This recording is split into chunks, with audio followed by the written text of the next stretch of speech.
Ja, 5. urtea da, antolatzen ibili gana batel estropa dau.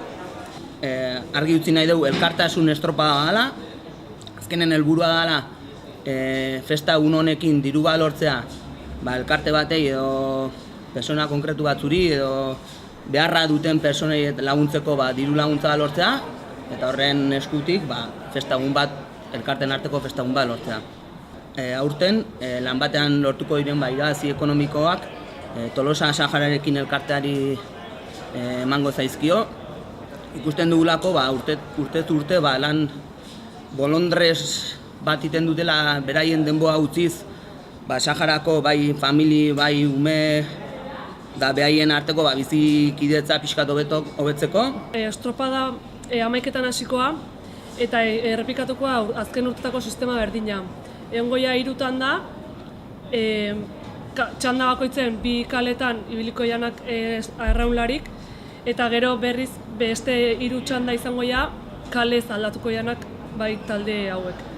Eta txanda guztitan denbora honena lortuten 2 taldek ingoe jokatuko finala.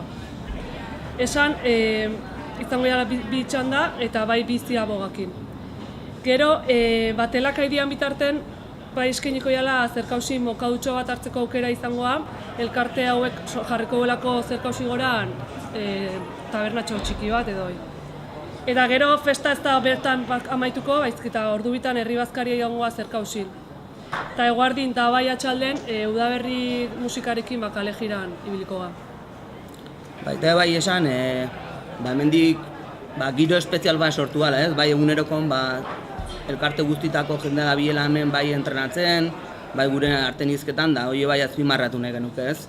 Gure arteko erlazioi pixkat nahiko sakontzen jundala urten arabera, eta gure arten nahiko ambientoen adukeula, eta izkenen dela bai egun honen helburua ez.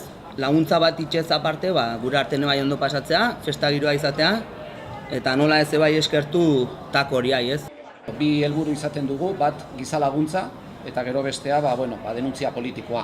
Gure helburua izaten da ahalik eta gehien goxatu haien egoera han.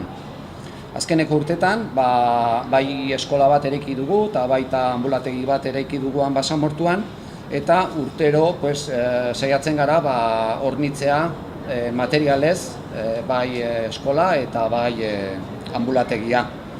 Eta gero bestetik denuntzia politikoa, bai Nazio Batuak eta bai Osin Atzerriko epaitegiak garbi dute hau okupazio ilegal badala, baina tartean interes asko daude, bai Marrokoren aldetik, bai Frantziaren aldetik, Espainiaren aldetik, Israelen aldetik, eta berez legea dana ez da betetzen. Eta azkenik eskerrak eman berriz ere gonbidapena honengatik.